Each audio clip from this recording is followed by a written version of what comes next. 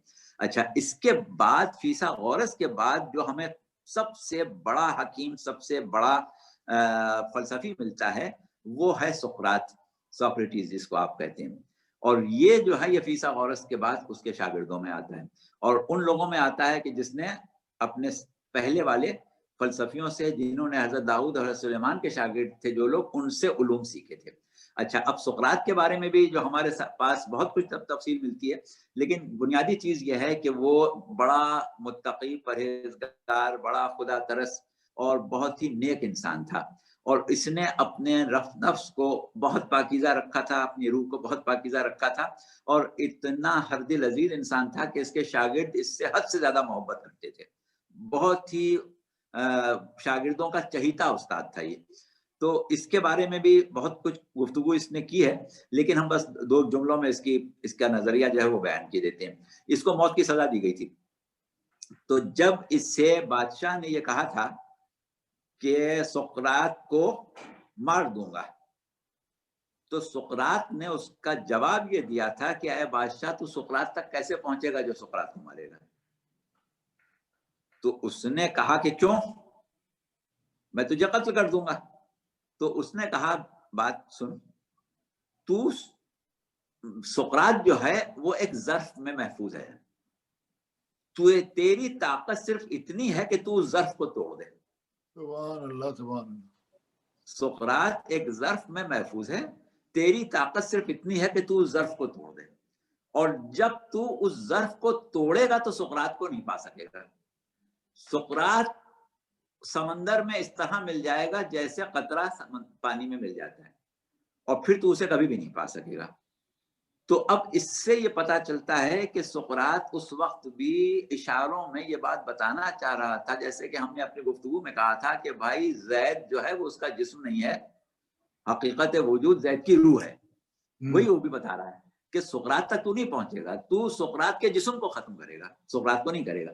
تو حقیقت جو ہے میری. اور اس کے بعد وہ یہ کہتا ہے کہ پھر وہ پانی اس سمندر میں چلا جائے گا جہاں سے تو اسے نہیں پائے گا.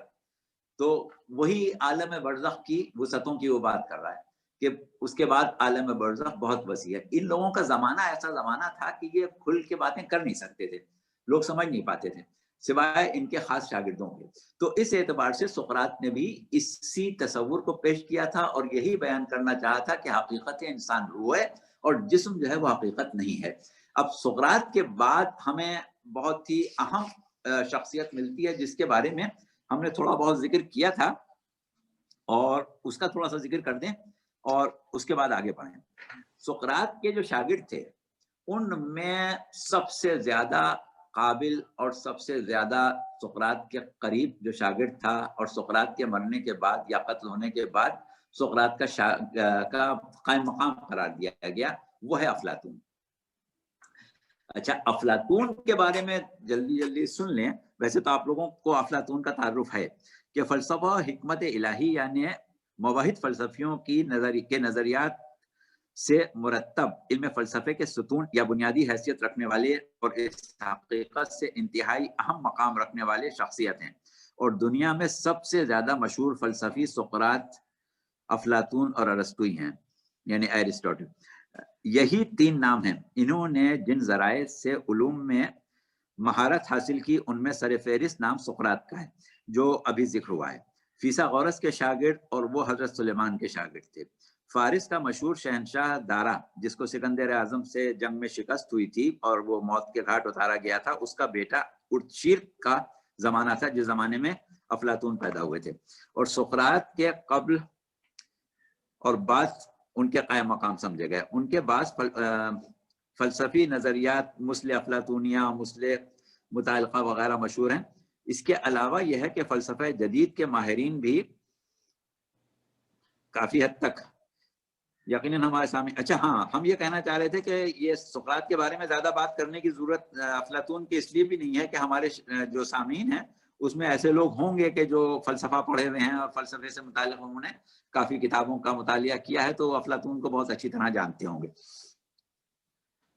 البتہ عربی اور فارسی لٹریچر میں جب ہم چلے جاتے ہیں تو اس میں افلاطون کی تعلیمات جو ہیں براہ راست ہمیں نسبتاً کم ملتی ہیں، جبکہ ہمارے ایک مشہور فلسفی، مسلمان فلسفی جن کا ذکر بھی ہمارے وہاں تک نہیں آنا تھا، جن کا ہمیں تعارف پہلے بھی کرا دیا تھا، شہاب الدین سہروردی، یہ جو ہیں سہروردیہ سلسلے کے بانی ہیں اور صوفی ہیں، اور ان کی تعلیمات جو ہیں وہ ایک خاص قسم کا فلسفہ ہے. اس فلسفے کو ہم کہتے ہیں فلسفہ اشراقی. فلسفے کی مختلف قسمیں ہیں جس میں فلسفہ اشراقی ایک قسم ہے.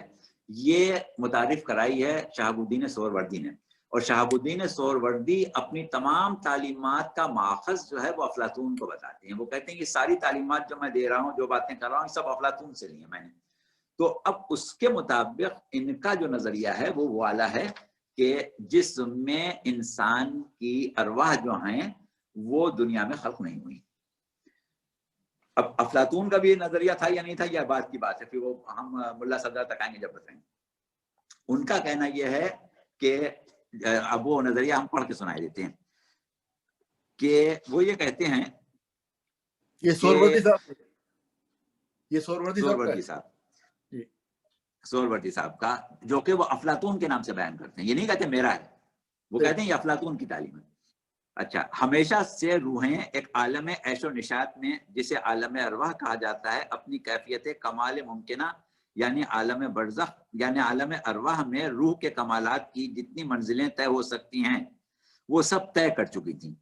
اب بعض ایسے کمالات باقی تھے کہ جن کا حصول بغیر آلات کے استعمال ممکن نہیں ہے، اور روح کا آلہ جو اس سلسلے میں کارآمد ہے وہ جسم مادی ہے. بس وہ اجسام مادی سے متصل ہو کے جسم کو اپنا آلہ کار بنا لیتی ہیں اور ایک مرتبہ پھر پست مقام کا ہدف حاصل کر لیتی ہیں. تو جسم سے بے نیاز. اچھا، اب وہ جب اپنا مقام ان کو مل جاتا ہے جس کے لیے وہ آئی تھیں دنیا میں، جس کے لیے انہوں نے جسم کو اپنا آلہ بنایا تھا، وہ مل گیا تو پھر اس جسم کو چھوڑ کے واپس چلی جاتی ہیں. یہ ان کا نظریہ ہے اور یہ پورا صوفیوں کا نظریہ ہے. اس سلسلے میں ہمارے پاس جتنے بھی صوفی شعراء ہیں یا صوفی فلسفی ہیں وہ اسی نظریے کو بیان کرتے ہیں. تو ہم ایک بڑے مشہور صوفی شاعر ہیں خواجہ ابو الخیر ابو سعید، تو ان کا شعر ہے جس میں انہوں نے اسی چیز کو بیان کیا ہے کہ رہرب منزل عشقیم ز سرحد عدم تاب اقلیم وجود ان ہمارا آمدین. یعنی ہم جو ہیں وہ تو صرف ایک مسافر ہیں منزل عشق کے، اور اس سفر کو طے کرنے کے لیے عالم وجود میں آئے ہیں. تو اصل ہم جو ہیں، ہمارا وطن بھی وہی عالم ارواح تھا، ہم وہیں تھے، وہیں ہم عائش و نشاط کی زندگی گزار رہے تھے، وہیں ہم اپنی منازل طے کر رہے تھے. لیکن جب پتہ چلا کہ نہیں بھائی، کچھ چیزیں تو ایسی ہیں کہ جو ہم اس عالم میں نہیں حاصل کر سکتے، اس کے لیے ہمیں جسم مادی چاہیے ہوگا، مادی دنیا چاہیے ہوگی، تو وہ دنیا میں کسی نہ کسی جسم میں اپنا مقام بنا لیتے ہیں. یہ ان کا نظریہ ہے. لیکن یہ وہ لوگ ہیں کہ جو فکر کو، عقل کے استعمال کو، تدبر کو انسان کی ترقی میں رکاوٹ سمجھتے ہیں، اور کسی لحاظ سے عقل کا استعمال جو ہے وہ جائز نہیں سمجھتے. تو اسی اعتبار سے یہ قرآن سے باہر چلے گئے، ہمارے اعتبار سے قرآنی تعلیمات سے. کیونکہ قرآن افلا تذکرون افلا تعقلون، سوچتے کیوں نہیں، سمجھتے کیوں نہیں، تدبر کیوں نہیں کرتے. یہ کہہ رہا ہے، یہ کہہ سوچنا بالکل نہیں، سوچنا تو ہے ہی نہیں، بلکہ اس کے بارے میں وہ یہاں تک کہتے ہیں کہ دشمن جانے من است عقل منو ہوش من، کاش کشاد نبود چشم منو گوش من. ہماری عقل اور ہوش جو ہے بس اسی نے ہماری جان لے لی. کاش ہماری آنکھیں اور کان جو ہے وہ کھلے ہوئے نہ ہوتے. تو اس طریقے کے، یا اور اب ہم فارسی کے شعر نہیں پڑھتے، مقصد اس کا مطلب یہی ہے کہ دیوانہ باش تاغم میں تو عاقلہ خورن، کہ تو عاقل نہ بن بلکہ دیوانہ رہے تو تیری فکر عاقل خود کر لیں گے. تو اس طریقے کی ان کی چیزیں ہیں. اور یہ باتیں ہمارے یہاں جو ہندوستان کے صوفی شعراء ہیں انہوں نے تقریباً یہی کہا. مولانا یہ مجھے آپ یہ بتائیے نا کہ ہمارے ائمہ کا کیا کہنا ہے اس بارے میں، روح کے وقی حقیقت کے بارے میں اور برزخ کے قبر؟ جی ہاں وہیں آ رہے ہیں. اس میں یہ تھا کہ پوری سورس بتا دی کہ کہاں سے چل رہا ہے. تو یہ لوگ جو ہیں یہ بھی اسی طرح کی بات کرتے ہیں. چلیں باہر. تو اب اس سے ہم آگے نکلتے ہیں. اور ان کا کہنا جو ہے کہ وہ وہاں پر روحیں موجود تھیں اور بعد میں پیدا ہوئیں. اچھا, اب روح کی تخلیق عالم دنیا میں انہوں نے مکمل طور سے نفی کی ہے. اچھا, اس کے بعد ہم آگے بڑھتے ہیں جب, تو ہمارے پاس جو ایک بہت اہم شخصیت ہے وہ ہیں ارسطو یا ارسطوٹل. اچھا, یہ بھی فلسفے کا ستون سمجھے جاتے ہیں اور زندہ فلسفی سمجھے جاتے ہیں. فلسفہ مشائی اور علم منطق کے بھی موجود ہیں, علم میزان کے موجود ہیں, ریاضی, کیمیا, طبیعت, ان تمام چیزوں میں ان کی بہت ہی زبردست قسم کی دست رست ہے. یہ ایسی ہے کہ وہ آج تک باقی ہے. اور ان جتنے بھی علوم اور تعلیمات ہیں وہ اب تک زندہ ہیں. تو ان کا مسئلہ جو ہے یہ اس کے بالکل برخلاف ہے. یہ اس کے قائل نہیں. یہ روح کو عالم ارواح سے آنے والی چیز نہیں سمجھتے. اور ان کی تعلیمات جو ہیں ان میں روح کی تخلیق جو ہے وہ دنیا میں ہی ہے. اچھا, یہ ان کا مسئلہ ہو گیا. یہ ارسطو ہے. اچھا, ارسطو ہیں. اور ارسطو کے بعد اگر ہم آگے بڑھتے ہیں مسلمان جو ہمارے فلسفی ہیں ان کے اوپر ہیں. مسلمان فلسفیوں میں ہمیں جو ابتدا میں سب سے زیادہ تفصیل سے مبدا و معاد پر بات کرنے والی شخصیت ملتی ہے وہ ہیں ابو علی سینا. اور ابو علی سینا جو ہیں یہ چوتھی اور پانچویں صدی کی شخصیت ہیں. اور چوتھی پانچویں صدی کی شخصیت کا مطلب یہ کہ یہ امام کی غیبت کبریٰ کے آغاز کی شخصیت ہیں. امام کی غیبت صغریٰ ختم ہونے کے بعد جو ہمارے بڑے محدثین گزرے ہیں, شیخ صدوق اور شیخ طوسی کے زمانے کی شخصیت ہیں یہ ابو علی سینا. اچھا, ابو علی سینا کی تو اگر گفتگو کی جائے بہت تفصیلی ہو جائے گی. آپ لوگ سب ان سے واقف ہیں کہ بہت ہی یعنی ایک ایسی شخصیت کے جو پیدا ہی نہیں ہوتے ہیں عموماً, کہ انہوں نے 16 سال کی عمر میں قانون لکھی تھی, 24 سال کی عمر میں تمام چیزوں کے ماہر ہو گئے تھے.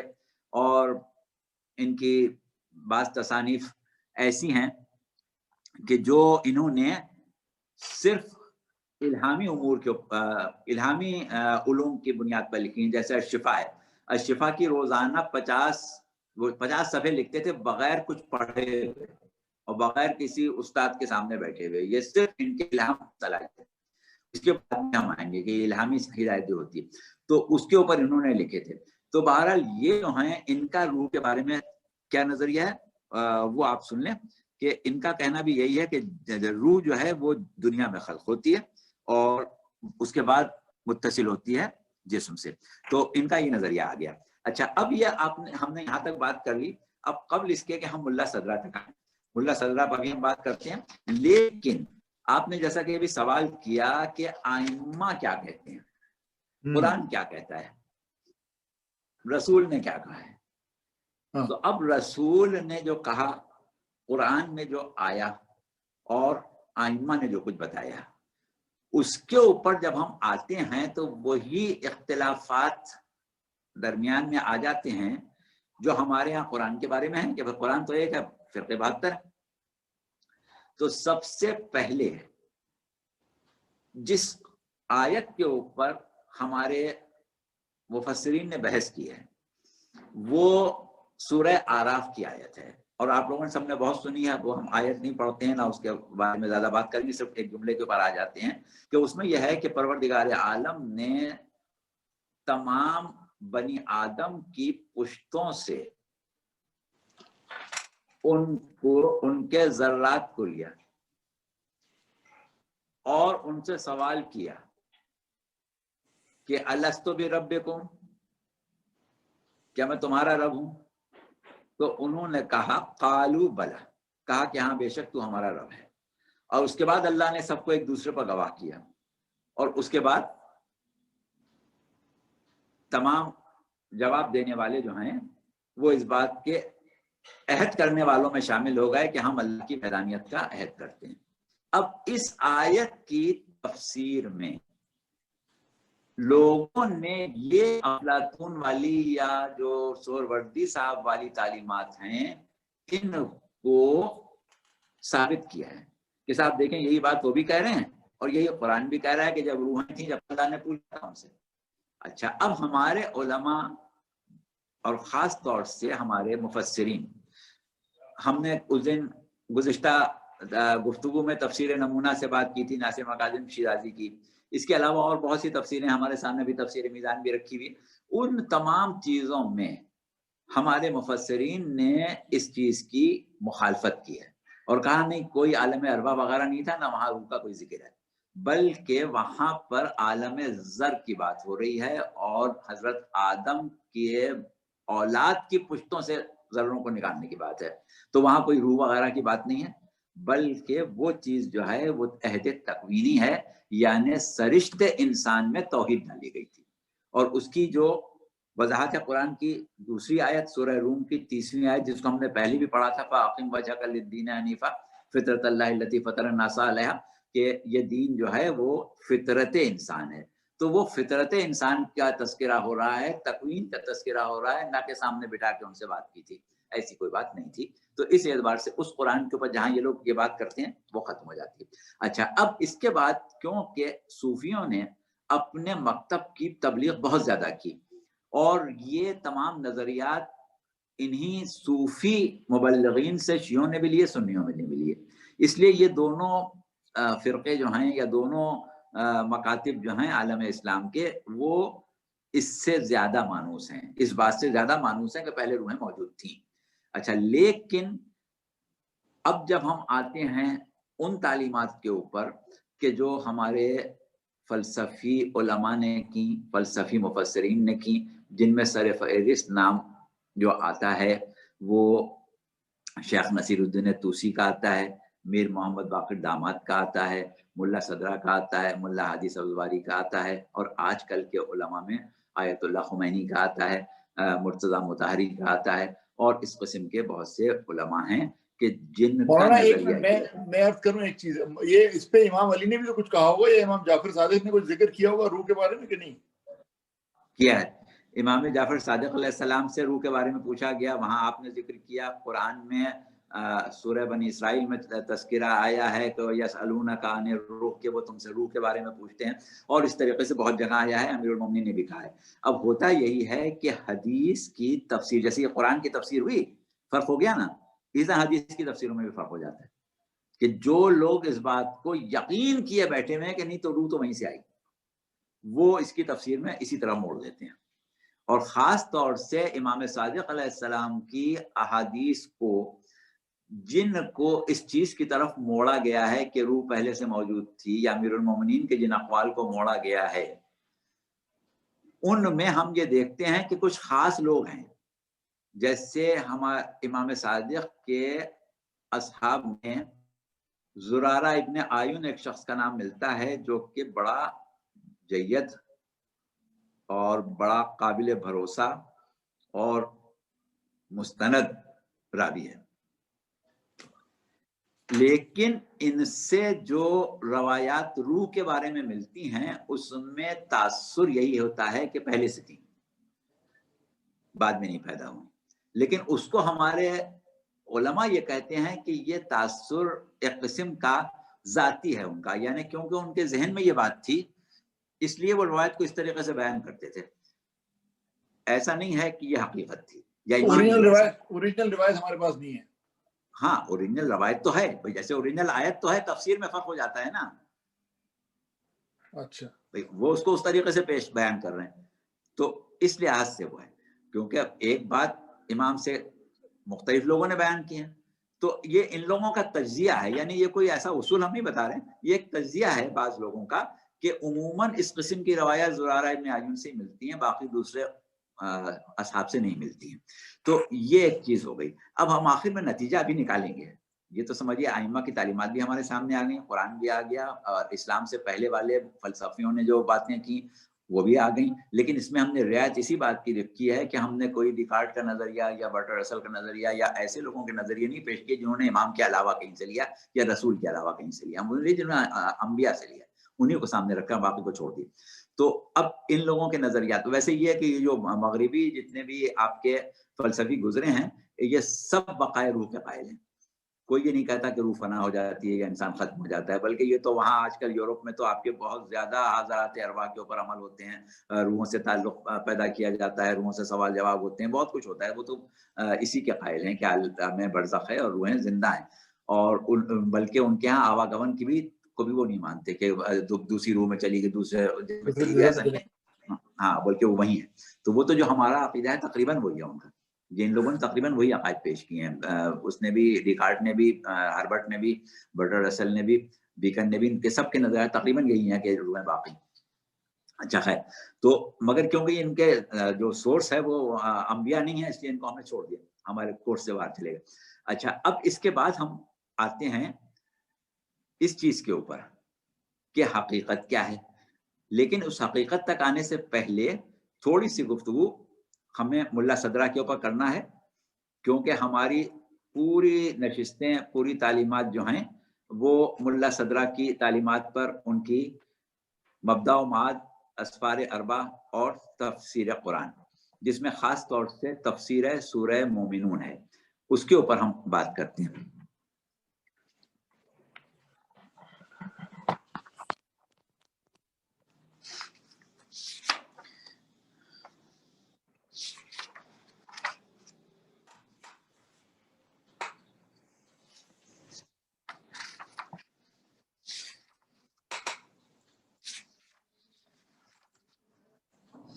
بہرحال ملا صدرہ کے بارے میں ہم تھوڑی سی بس وضاحت کر دیں, کیونکہ انشاءاللہ ہماری ساری گفتگو جو ہے وہ ملا صدرہ کے ہی نظریات کے اوپر مبنی ہے.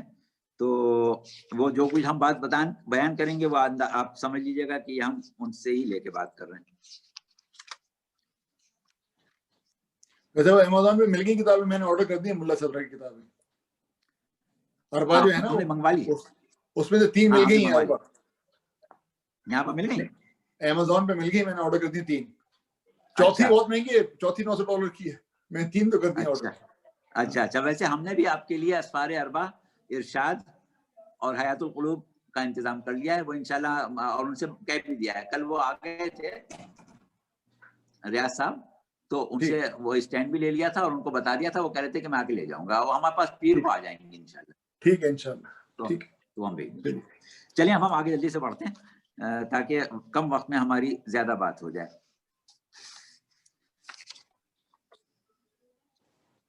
تو اب اصل جو بات ہمیں کرنا ہے اس کے اوپر آ جاتے ہیں. جہاں تک ملا صدرہ کا تعلق ہے, یہ 11ویں صدی کی شخصیت ہیں, اور انہوں نے جو گفتگو کی ہے مبدا و معاد میں, تفسیر قرآن میں اور اسفار اربع میں, اس میں سیدھی سی بات یہی ہے کہ روح کا جو بھی تخلیقی مرحلہ ہے وہ عالم دنیا میں شروع ہوتا ہے, اور جس طریقے سے پھل میں خوشبو یا ذائقہ, یا پھول میں خوشبو, یا گیہوں میں وٹامنس, جو چیز بھی پیدا ہوتی ہے وہ خود اس کے اندر پیدا ہوتی ہے.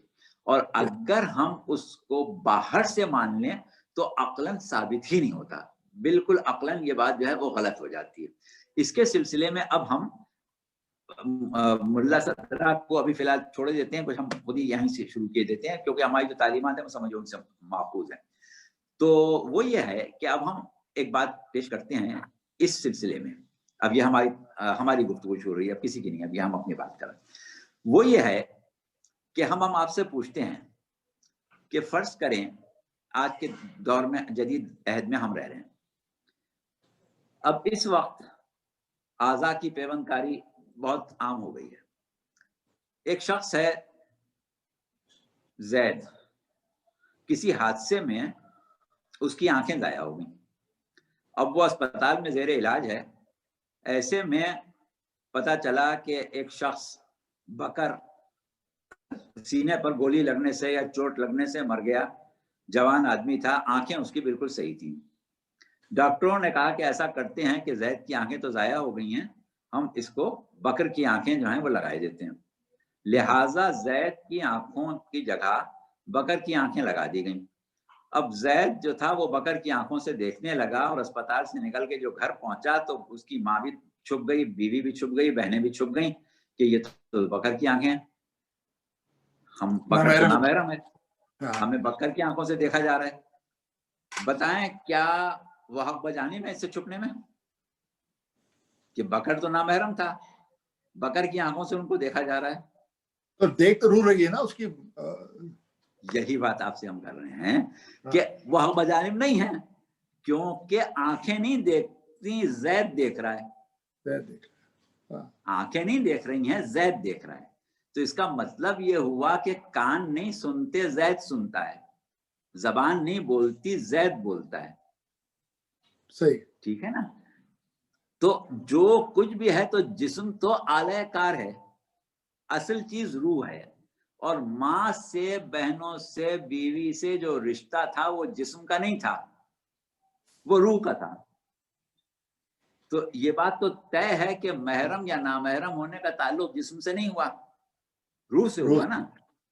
اچھا اب بتائیں کہ اگر زید کی روح جو ہے وہ عالم برزخ کے روح کے گودام میں سے ایک روح ہاتھ ڈال کے نکال لی گئی, وہ زید کی روح ہو گئی. اب زید کے ہاں بیٹی پیدا ہوئی ہاجرہ, اس کی روح جو تھی وہ بھی عالم برزخ سے نکالی, اس کے یہاں ڈال دی گئی. اب ہاجرہ کا وہ جسم کا مادہ جو وہ ماں کے پیٹ سے لے کے پیدا ہوئی تھی, اس میں تو زید کی جسمانی عضویت یا جسم کا عضو ہونا ہم مان لیں گے, یا جسم کا حصہ یا پارٹ ہونا یا جز ہونا, تو جسم جو ہے وہ ہو گیا محرم اور روح ہو گئی. ہاں تو اس حساب سے جسم. اچھا اب ہوا کیا کہ وہ بچی ہو گئی 12-15 سال کی, 16 سال کی, تو وہ جو جسم لے کے پیدا ہوئی تھی وہ تو ختم ہو گیا. اب تو جو دنیا کی غذا کھا رہی تھی وہ اس سے اس کے خلیے بن رہے تھے, خون بن رہا تھا, ہڈیاں بن رہی تھی, نشوونما ہو رہا تھا. تو اب بتائیے کہ زید میں اور ہاجرہ میں رشتہ کیا رہ گیا؟ صحیح, کوئی رشتہ نہیں رہا نا. تو اب تو اس کی بیٹی نہیں رہنا چاہیے اس کو. جب تک کہ ہم یہ نہ مانیں کہ روحیں شجروں سے بن رہی ہیں, کسی گودام سے نہیں آ رہی, جب تک محرم نامحرم رشتہ ماں باپ بھائی بہن کچھ ہو ہی نہیں سکتا. شجرے بن ہی نہیں سکتے, نسلیں بن ہی نہیں سکتی, جب تک کہ ہم یہ نہ مانیں کہ حقیقت وجود جو ہے وہ اسی مادے سے وجود میں آئی ہے جو شجروں سے آ رہے ہیں, جو نسلوں سے آ رہے ہیں. عالم ارواح سے مان ہی نہیں سکتے, عقلاً نہیں مان سکتے. صحیح. اچھا اسی طرح سے میرے دماغ میں آیا ایک سوال مولانا, وہ جو زید تھا تو اس کی روح اندھی ہو گئی تھی, پھر اس کا مطلب ہے جب اس کی آنکھیں ضائع ہوئی تو نہیں ہوئی نا, کیونکہ دیکھنے کی قوت, دیکھنے کی صلاحیت تو اس کی روح میں تھی, آنکھیں تو کیمرہ تھیں خالی. اچھا تو کیمرہ ٹوٹ گیا. ہاں صحیح, کیمرہ ٹوٹ گیا, دوسرا دے دیا آپ نے. صحیح, ٹھیک ہے, ٹھیک. تو اس اعتبار سے یہ ممکن ہی نہیں ہے کہ جو شخص, یا کاظمی صاحب کے سوال پر آپ آ گئے کہ روح سے, روح جو ہے وہ کسی کا بیٹی نہ ہو, کسی کا باپ نہ ہو, یہ ممکن ہی نہیں ہے. روح کا شجرہ نہ ہو. اب ہم جو ایک بات کہتے ہیں کہ صاحب فلاں رسول کا نواسا ہے, فلاں رسول کی بیٹی ہے, فلاں نبی کا بیٹا ہے, تو اب اگر اس کی روح باہر سے آ گئی ہے تو پھر ہو ہی نہیں ہوتا. صحیح, تو وہ شجرے میں خوبی کیا ہوئی, کیونکہ حقیقت وجود تو وہی ہے. تو اس اعتبار سے یہ طے ہے کہ جب تک ہم یہ نہ مانیں کہ روح جو ہے وہ دنیا میں خلق ہوتی ہے, جب تک ہم اس چیز کا تصور ہی نہیں کر سکتے, نہ شجروں کی کوئی اہمیت رہے گی, نہ نسلوں کی کوئی اہمیت رہے گی, نہ رشتوں کی کوئی اہمیت رہے گی, سب ختم ہو جائے گا اگر روح امپورٹ کر لیں. اچھا اس کے بعد ایک چیز اور ہے, دیکھیے ہم اگر یہ کہیں کہ صاحب روح باہر سے ہی آتی ہے, تو کتنے جانور ایسے ہیں کہ جن میں قوت حیات ہے, جس کو اکثر لوگ روح ہی کہتے ہیں, تو اب اس کا مطلب یہ ہوا کہ انسانوں کی روح جو ہے وہ انسانوں کے عالم ارواح سے آ رہی ہے، تو اب بندروں کی بھی کوئی عالم ارواح ہوگی، چوہوں کا بھی کوئی عالم ارواح ہوگا، گدھوں کا بھی کوئی عالم ارواح ہوگا، گھوڑوں کا بھی کوئی عالم ارواح ہوگا، بھینسوں کا بھی کوئی عالم ارواح ہوگا. اور اگر آپ کہیں کہ نہیں ان سب کے عالم ارواح نہیں ہیں، ان کے مخلوط مادوں میں ہی قوت حیات پیدا ہوتی ہے، تو چوہے کے مخلوط مادے میں تو اتنی طاقت اور اتنی صلاحیت ہے کہ وہ قوت حیات پیدا کر لے، انسان بیچارے میں نہیں. انسان میں نہیں. صحیح بات. دوسری بات یہ ایک ذرا سی مجھے یاد ہے، ایک امام حضرت علی کے بارے میں روایت ہے نا یہ کہ وہ جنگ کے اندر دیکھتے تھے کہ اگر اس کی 7ویں نسل کے اندر بھی کوئی مسلمان ہے تو اس کا مطلب کہ وہ روح کو جھانک رہے ہیں نا امام علی. تو وہی تو کہ روح میں جھانک رہے ہیں. اگر اس کی پشتوں میں کہیں اور سے عالم ارواح سے آنے والی ہے تو کیا پتہ کون ہے عالم ارواح میں معلوم ہونا چاہیے کہ کون سی نکل کے اس کے روح میں آئے گی، اس کے جسم میں آئے گی. بہت دور ہو جائے گی بات. ٹھیک ہے. اچھا اب ہمیں آنا ہے عالم برزخ کے اوپر. تو عالم برزخ پر آنے کے لیے ہمیں ایک خاص راستہ ہے جس سے ہمیں ائمہ نے، اہل بیت کے یا انبیاء نے عالم برزخ کو سکھایا. اب کچھ صفحے ہم نے موڑ دیے، کچھ چیزیں اور آپ لوگوں سے بیان کرنے کے لیے ہم نے لکھی تھی، لیکن اگر وقت ہوا تو اس کو پڑھیں گے، ورنہ فی الحال اس کو چھوڑ دیں گے.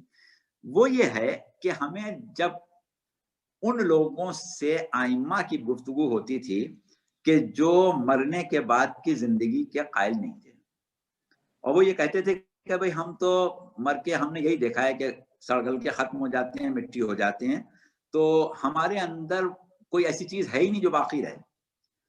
تو ائمہ نے بھی اور اس سے پہلے انبیاء نے بھی ان کو جو سمجھایا عالم برزخ، وہ خواب کے ذریعے سمجھایا. کہا کہ دیکھو تم خواب دیکھتے ہو کہ نہیں دیکھتے.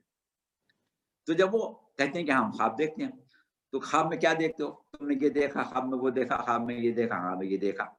تو اب سوال یہ، اچھا قرآن نے بھی خواب کو بڑی اہمیت دی ہے، یعنی قرآن میں خوابوں کا خاص طور سے تذکرہ کیا گیا ہے. جناب ابراہیم کے خواب کا تذکرہ ہے.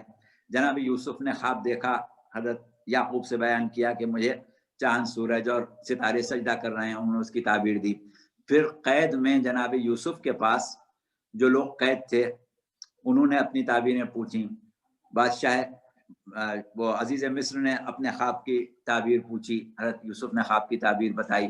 تو اس طریقے سے قرآن میں خوابوں کا ذکر ہے. رسول اللہ کے خواب کا ذکر ہے جس کا سورہ بنی اسرائیل میں جس کا تذکرہ ہے کہ آپ نے خواب دیکھا.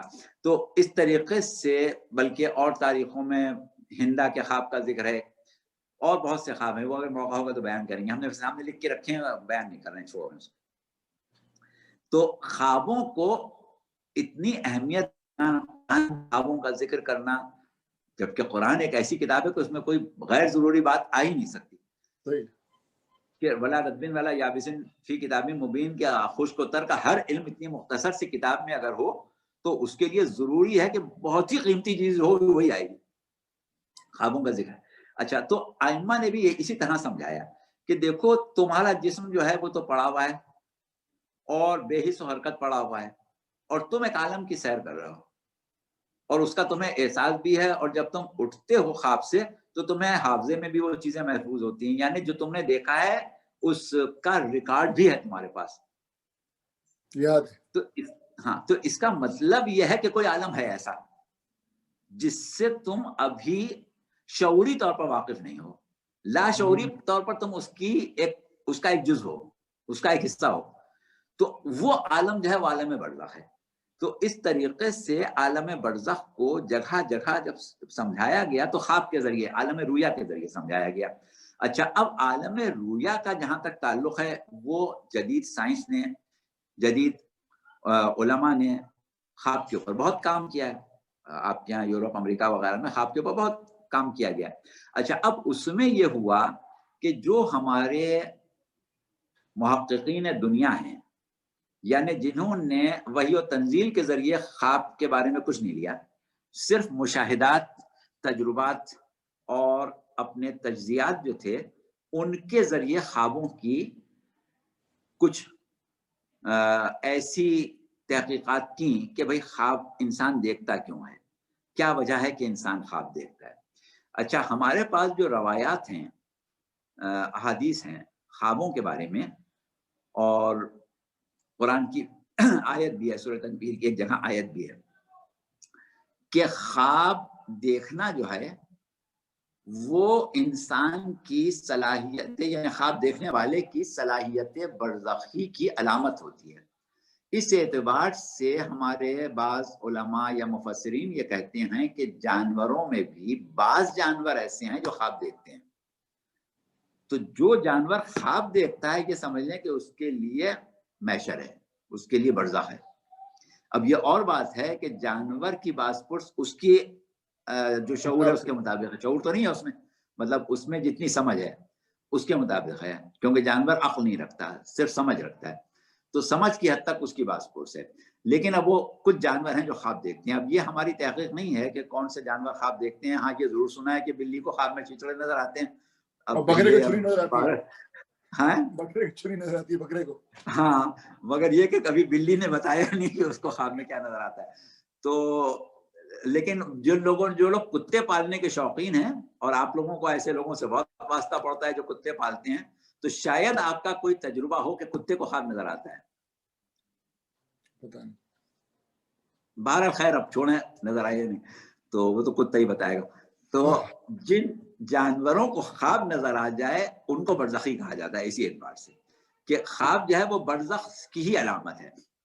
اچھا، اب ہمارے جو دنیا کے محققین ہیں اس میں ایک طبقہ تو وہ ہے کہ جو خواب کو جسم کے اندر مختلف پیدا ہونے والے اثرات، جیسے اعصاب کا تناؤ، جیسے دماغ میں عروق یا لیکوڈز جو ہیں ان کا رد عمل، ان کا ایک جگہ سے دوسری جگہ کھسکنا، یا خلیات کے اندر ٹوٹ پھوٹ ہونا، ان کا رد عمل، ان تمام چیزوں کی وجہ سے انسان خواب دیکھتا ہے۔ یعنی اس کو وہ عالم برزخ کی طرف نہیں لے جاتے، جسم کا خواب بتاتے ہیں کہ یہ ساری چیزیں جسم سے پیدا ہو رہی ہیں، یعنی سارا کا سارا مادی معاملہ ہے، یہ غیر مادی ہے ہی نہیں۔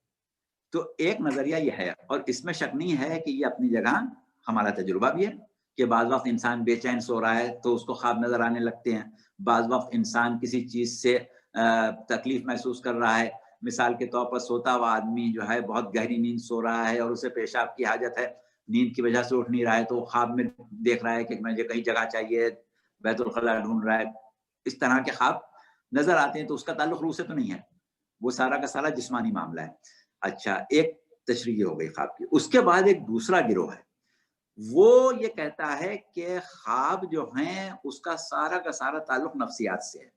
جتنے ماہرین نفسیات ہیں وہ جب انسان کے نفس میں پڑے ہوئے مختلف قسم کے شکوک و شبہات، مختلف طریقے کی گرہیں، مختلف طریقے کے ان کے جو نفسیاتی امراض ہیں ان کو ڈھونڈنا چاہتے ہیں، تو وہ اس کے خواب سے تجزیہ کرتے ہیں، خواب میں کیا دیکھتا ہے۔ اور یہ حقیقت بھی ہے کہ انسان جس چیز میں دن بھر مصروف رہتا ہے یا تو وہ خواب دیکھتا ہے، یا جس چیز کی تمنا کرتا ہے وہ خواب دیکھتا ہے، یا جو خواہشات ناتمام رہ جاتی ہیں وہ خواب میں دیکھتا ہے۔ کہ اب ایک شخص ہے، اس کو گھوڑے پر بیٹھنے کا بڑا شوق ہے لیکن کبھی موقع نہیں ملا، وہ خواب میں دیکھ رہا ہے کہ میں گھوڑے پر بیٹھا دوڑتا چلا جاؤں۔ یا کسی سے ملنے کا بڑا اشتیاق ہے، وہ نہیں ملتا ہے تو وہ خواب میں اس کو دیکھ لیتا ہے۔ تو یہ پورا کا پورا تجزیہ جو ہے وہ نفسیاتی ہے خوابوں کا۔ لیکن تیسرا گروہ ایک ایسا ہے جو یہ کہتا ہے کہ نہیں، روح سے خواب کا تعلق بھی ہے، کہ روح کے احساسات اور روح کے مشاہدات جو ہیں وہ انسان خواب میں دیکھتا ہے۔ اچھا، اب جب ہم آ جائیں ان سب کو چھوڑ کے ائمہ کی تعلیمات کے اوپر، قرآن میں جو جس طریقے سے خوابوں کا ذکر کیا گیا ہے اس کے اوپر، یا ہمارے علماء نے ان آیتوں کی جو تفاسیر کی ہیں یا ان احادیث کی تفاسیر کی ہیں جس میں خوابوں کا ذکر ہے، تو انہوں نے خواب کی اقسام بیان کی ہیں، ان چیزوں سے انکار نہیں کیا۔ انہوں نے کہا کہ جسمانی رد عمل سے خواب نظر نہیں آتا یا نفسیاتی رد عمل سے خواب نظر نہیں آتا۔ انہوں نے یہ کہا کہ وہ خواب کی قسمیں ہیں، خوابوں کی 4 قسمیں ہیں۔ ایک قسم وہ ہے جو جس کا تعلق صرف جسم سے ہے، اس کی نہ کوئی تعبیر ہے نہ کچھ ہے، وقتی چیز ہے صرف۔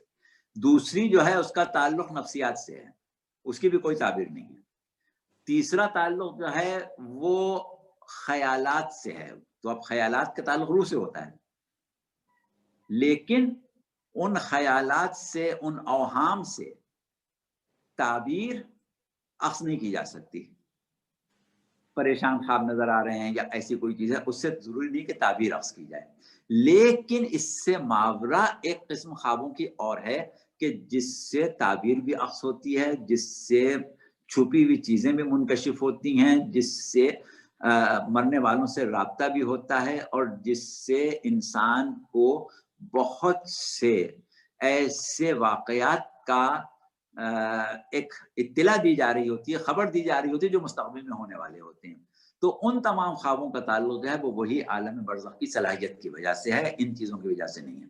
تو اب یہاں پر صورتحال یہ ہے کہ اگر ہم عالم برزخ میں حیات کو ثابت کرنا چاہیں، آواگمن کو رد کرنا چاہیں، تو اس کے لیے خواب جو ہیں وہ بڑا اہم کردار ادا کرتے ہیں. کیونکہ اکثر ایسا ہوتا ہے، جو بہت سے علماء نے اپنی کتابوں میں بھی لکھا ہے، اور علماء نے لکھا وہ اپنی جگہ ہے، آپ کا بھی تجربہ ہوگا، ہمارا بھی تجربہ ہے، ہم نے خود یا آپ نے ایسے خواب دیکھے ہوں گے، یا ایسے بہت سے لوگ آپ کو ملے ہوں گے جنہوں نے اپنے ایسے خواب بیان کیے کہ جس سے یہ پتا چلا کہ عالم برزخ بھی ہے، وہاں پر لوگ رہ بھی رہے ہیں اور ان کو بہت سی باتیں معلوم بھی ہیں. تو ان خوابوں سے ہی پتا چل جاتا ہے. اب انہوں نے ابھی حال میں ہماری نظر سے ایک کتاب گزر رہی تھی آیت اللہ تقی فلسفی کی، تو اس میں بھی وہ خواب کا تذکرہ کرتے ہوئے انہوں نے ہمدان کے ایک جج کا ذکر کیا تھا، اور اس میں انہوں نے یہ بیان کیا تھا کہ وہ جج نے وہ واقعہ بیان کیا تھا کہ اس کے کسی دوست کے ساتھ یہ واقعہ پیش آیا تھا کہ اس نے کسی سے قرض لیا تھا وغیرہ وغیرہ، تفصیل قصہ ہے. بہرحال ہوا یہ تھا کہ اس کی بیوی نے خواب میں اپنے شوہر کو دیکھا، اور شوہر نے خواب میں اس کو جس چیز کو وہ ڈھونڈ رہی تھی، ایک رسید ڈھونڈ رہی تھی، وہ بتایا کہ یہ فلاں جگہ، ہاں فلاں جگہ رکھیے، جا کے لے لو. تو اب اگر وہ وہاں عالم برزخ میں موجود نہ ہوتا یا کسی اور روح میں جس میں حلول کر گیا ہوتا تو یہ ممکن نہیں تھا. خود ہی جا کے لے لیتا. ہاں وہ لا کے لے لیتا ہے جس کے حلول کر گیا تھا، وہ خواب میں آگے کیوں بتاتا.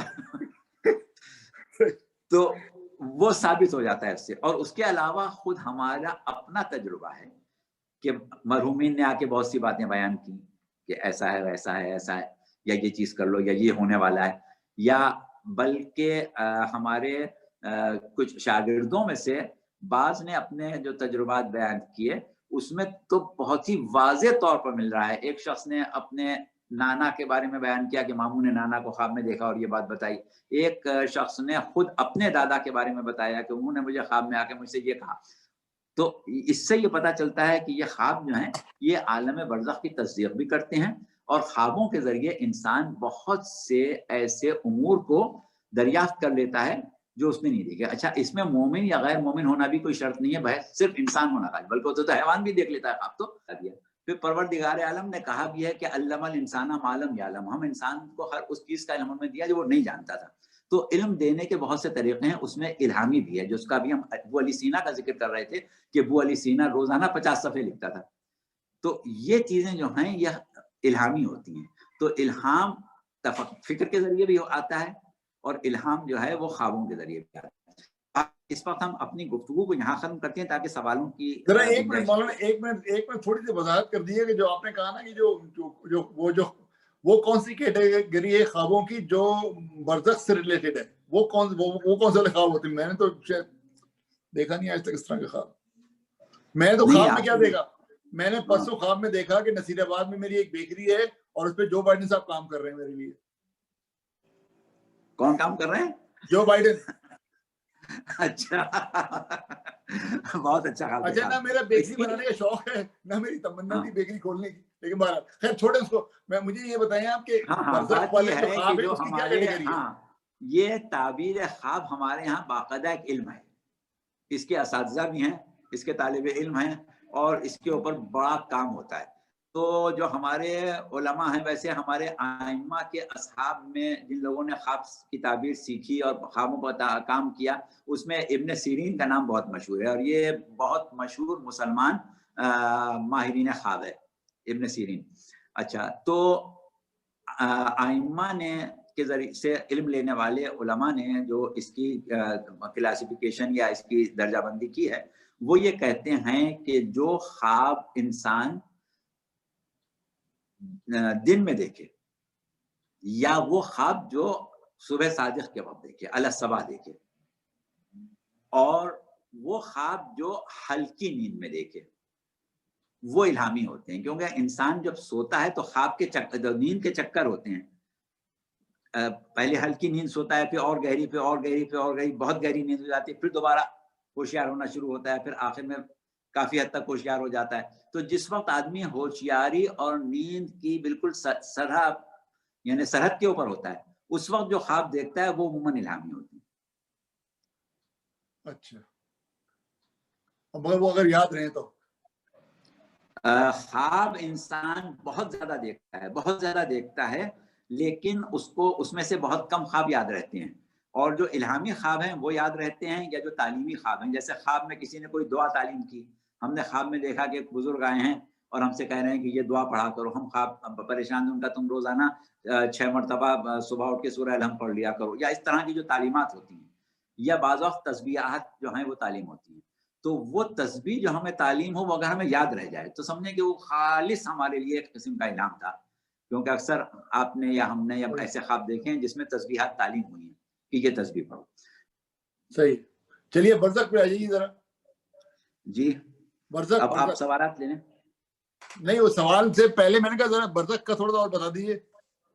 ہاں، برزخ کو ہی ہم یہ بتا رہے تھے کہ اب یہ عالم برزخ جو ہے اس کا آغاز ہو رہا ہے نزا کے آخری وقت سے. یہاں سے انسان کی روح جو ہے اب جسم کو مکمل طور سے چھوڑ رہی ہے.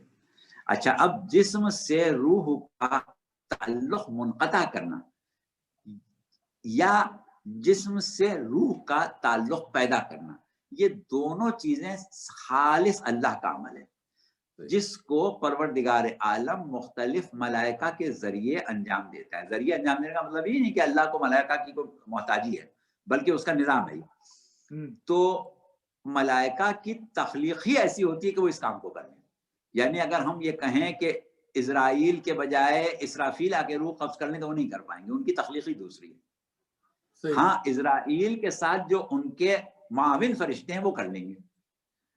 تو اللہ نے ان کی تخلیق ہی ایسی کی ہے. جو فرشتے شکم مادر میں جسم سازی کرتے ہیں، صورت گری کرتے ہیں، اور جو فرشتے روح کی تخلیق میں کام کرتے ہیں وہ اپنی جگہ ہیں، اور وہ فرشتے کہ جو قبض روح کا کام کرتے ہیں وہ اپنی جگہ ہیں، اور اس میں انسان کا اپنا کوئی اختیار نہیں ہے. اب وہ روح کا جسم سے جیسے ہی تعلق ختم ہوتا ہے، روح کے لیے جسم جو ہے وہ ایک اتارا ہوا کپڑا یا اس طرح کی چیز ہو جاتی ہے کہ جیسے اب اس کا اس سے واسطہ نہیں رہا. اور اب کیونکہ وہ عالم برزخ میں داخل ہو گیا، اس عالم سے نکل کے دوسرے عالم میں چلا گیا. اچھا، اب اس کے لیے بھی مثالیں ہمارے علماء نے دی ہیں، اور وہ خواب کی دی ہیں، نیند کی اور بیداری کی دی ہیں. کیونکہ رسول اللہ کا بھی قول ہے کہ تم جس طرح سوتے ہو اس طرح مرو گے، اور جس طرح بیدار ہوتے اس طرح محشر ہوگے. تو ہاں، تو اب ہوتا کیا ہے کہ ہمارے سونے اور جاگنے کی کیفیت میں ایک لمحہ بھی نہیں لگتا. ابھی ہم سو رہے ہیں، ایک دم سے ہم اٹھ بیٹھے، تو کوئی درمیان میں وقفہ نہیں ہے کہ ہمارے سونے سے اٹھنے کے درمیان میں کوئی وقفہ ہو. بس اسی طریقے سے حیات اور موت کے درمیان میں وقفہ نہیں آتا. جیسے سوتے سے اٹھ بیٹھتے ہیں یا جاگتے سے سو جاتے ہیں، ہمیں اندازہ نہیں تھا کب سو گئے. سونے کے لیے لیٹے، کچھ سوچ رہے تھے، کچھ کر رہے تھے، معلوم نہیں کب سو گئے. تو اب وہ جو سو جانا ہے جس طرح، یا جیسے سوتے سے اٹھ جانا ہے، اسی ایک لمحے کے اندر ہم عالم برزخ میں پہنچ جاتے ہیں. اب عالم برزخ میں جب ہم پہنچتے ہیں تو جو ہمارے پاس روایات ہیں اپنی ائمہ سے لی ہوئی، اور ہمارے اپنے مشاہدات مومنین کے سکرات یا مومنین کے حالت نزا کے عالم میں پیش آنے والے، تو وہ یہی بتاتے ہیں کہ ان کے اعزاء اقربا بھی ان کے استقبال کے لیے آ جاتے ہیں، اور خاص طور سے ائمہ اہل بیت، اور عموماً جو سب سے زیادہ جس میں نام پیش آتا ہے وہ امیر المومنین علیہ السلام کا، کہ امیر المومنین علیہ السلام لینے کے لیے آ جاتے ہیں.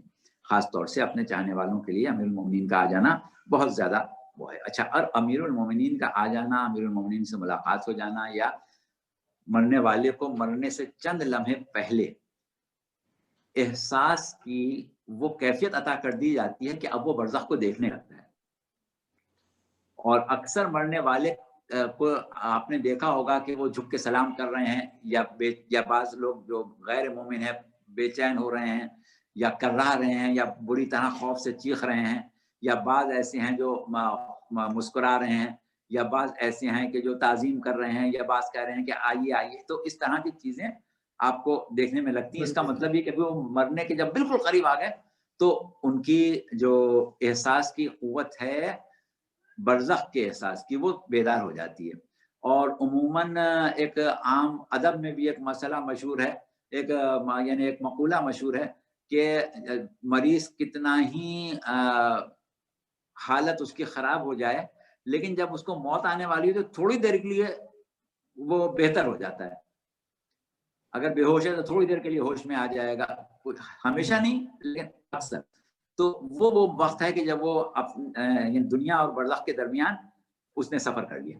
اب ایسے لوگوں کے تجربات بھی سنے ہیں ہم نے کہ جنہوں نے ایک لمحے کے لیے موت کو دیکھا اور اس کے بعد واپس آ. تو وہ جو تجربات بیان کرتے ہیں اس کے مطابق وہ اپنے جسم کو پڑا ہوا دیکھتے ہیں, اپنے آپ کو بلند ہوتا ہوا دیکھتے ہیں, اور اپنے آپ کو کسی نئی جگہ جاتے ہوئے دیکھتے ہیں.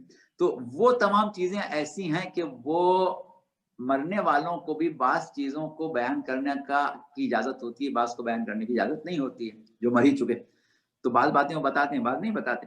تو بہرحال اب اس کا عالم وہاں سے ہو گیا. اب اس کے بعد جب اس کا جنازہ اٹھایا جا رہا ہے, اس کو غسل و کفن دیا جا رہا ہے, اس کو حنوط کیا جا رہا ہے, اس کے اعزاء اقربا اس کے چاروں طرف موجود ہیں, گریہ وزاری کر رہے ہیں, جو بھی کر رہے ہیں وہ اس کو نظر آ رہا ہوتا ہے, وہ صرف محسوس کر رہا ہوتا ہے, دیکھ رہا ہوتا ہے. لیکن یہ کہ اب اس میں بولنے کی طاقت نہیں ہے, اور نہ وہ ظاہر ہے کہ اب جس میں مثالی میں ہے اب اس کو نظر دکھائی بھی نہیں دے گا, اور یہاں تک کہ وہ قبر تک پہنچ جاتا ہے. اچھا, اب قبر کو یہ کہا جاتا ہے کہ یہ پہلی منزل ہے, اور قبر پہلی منزل اسی اعتبار سے ہے کہ اب عالم برزخ کے جتنے بھی امور ہیں وہ یہاں سے شروع ہوں گے. تو جس میں پہلا امر جو ہے وہ سوال قبر ہے. اور سوال قبر کے لیے جیسا کہ گزشتہ ہماری گفتگو میں بات آئی تھی کہ سوال قبر کی کیفیت کیا ہوگی. کیا فرشتے پوچھیں گے اس طرح جیسے کوئی استاد شاگرد سے بات کرتا ہے, یا فرشتے مشاہدہ کیفیت روح کریں گے؟ اب وہ ایک مسئلہ ہے.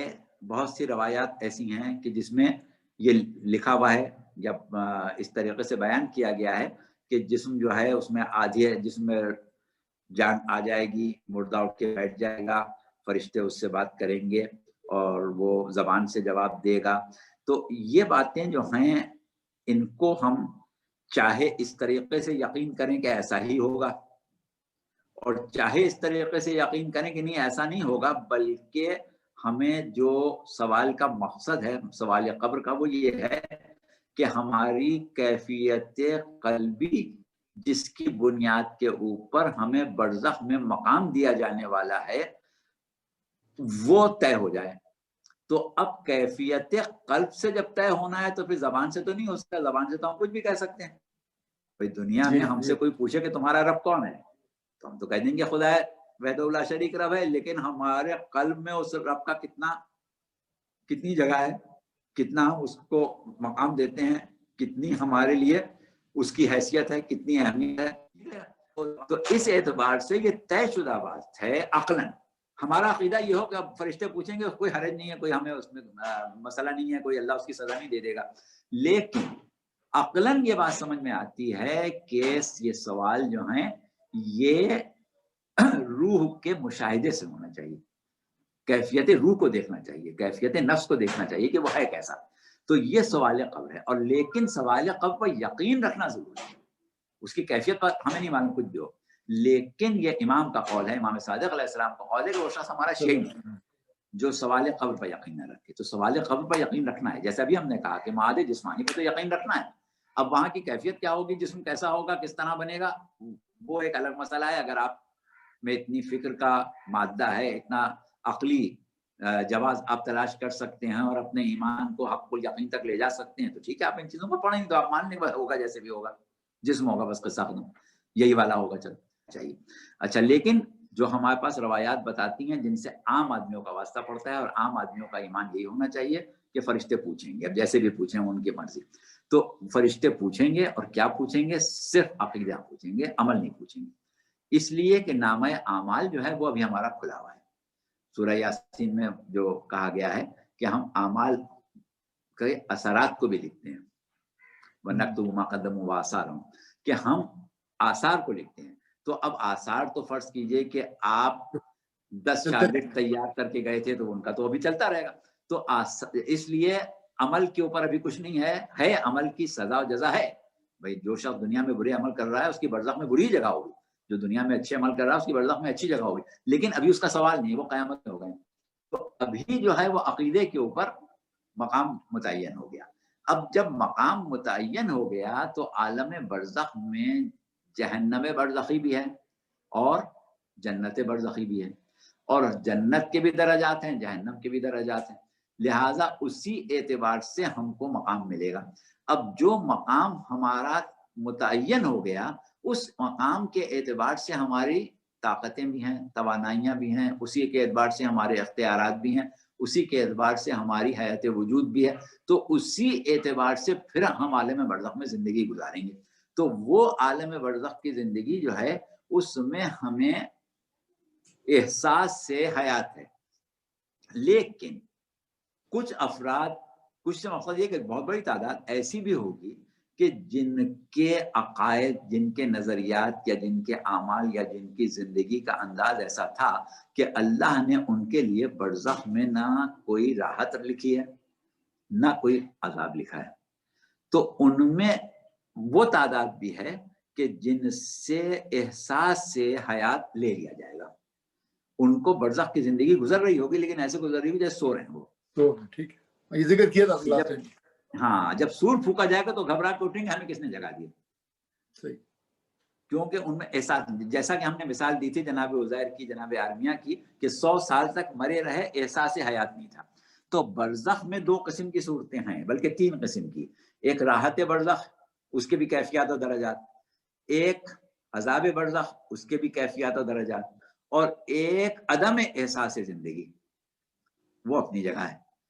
تو وہ پورا کا پورا عالم برزخ ہے کہ جس میں ہمیں اس طرح سے زندگی گزارنا ہے. اب اس عالم برزخ کو ہم عالم مثالی بھی کہتے ہیں, اور اس کی وجہ یہ ہے کہ عالم مثالی ہم اس لیے کہتے ہیں کہ وہ اس دنیا سے مشابہ ہے. اور اس برزخ میں بھی ہمیں جسم چاہیے, کیونکہ روح بغیر جسم کے نہیں رہ سکتی, یا تو خود روح جسم ہو جائے یا اس کو جسم ملے.